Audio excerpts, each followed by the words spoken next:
बच्चों, आज मैं तुमसे एक ऐसी बात कहने आया हूँ जो अगर तुम्हारे हृदय में उतर गई तो मैं वचन देता हूँ तुम्हारी जिंदगी बदल जाएगी। हर बच्चा कहता है, महाराज जी मेरा पढ़ाई में मन नहीं लगता। मन तो कभी किसी में नहीं लगता। मन तो चंचल है, बंदर की तरह कूदता है, भटकता है। उसे पकड़ना ही साधना है और वही साधना स्टडी कहलाती है। पर आज मैं तुम्हें 3 ऐसे सूत्र दूंगा जो अगर तुमने अपनाए तो मन भी वश में होगा और सफलता तुम्हारे चरण चूमेगी। लेकिन एक शर्त है, जो मैं कहूंगा उसे सुनना ही नहीं, जीना भी होगा। अगर फिर वही पुरानी आदतें रही तो वही हाल रहेगा, ना मन लगेगा ना जीवन आगे बढ़ेगा। पहला सूत्र, कारण खोजो। जब तक तुम्हारे पास पढ़ने का कारण नहीं होगा, तुम्हारा मन पढ़ाई में कैसे लगेगा। अगर मैं तुमसे कहूं कल सुबह 4 बजे उठ जाना, तो तुम उठोगे? शायद नहीं। पर अगर मैं कह दूं सुबह 4 बजे उठो और तुम्हें 1 लाख रुपए मिलेंगे, तो तुम 4 नहीं 2 बजे ही उठ जाओगे। क्यों? क्योंकि अब तुम्हारे पास एक कारण है। यही है पहला सूत्र, रीजन बनाओ। क्यों पढ़ रहे हो? क्यों मेहनत कर रहे हो? क्या तुम्हारा कोई सपना है?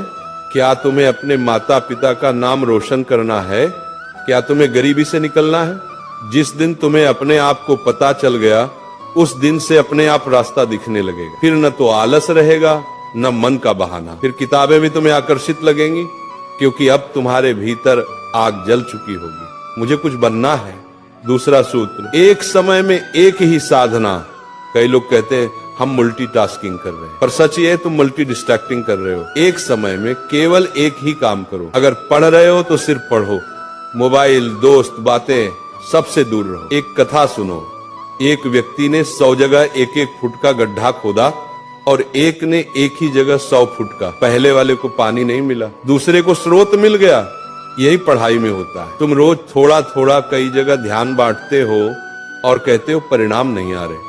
ध्यान बांटने से फल नहीं मिलता, ध्यान केंद्रित करने से वरदान मिलता है। इसीलिए जब पढ़ाई करो तो वही तुम्हारी पूजा हो, वही तुम्हारी साधना हो। पढ़ाई के समय किताबें तुम्हारी माला बने, शब्द तुम्हारे मंत्र बने और एकाग्रता तुम्हारा ध्यान बने। तीसरा सूत्र, डिस्ट्रैक्शन ही पतन का कारण है।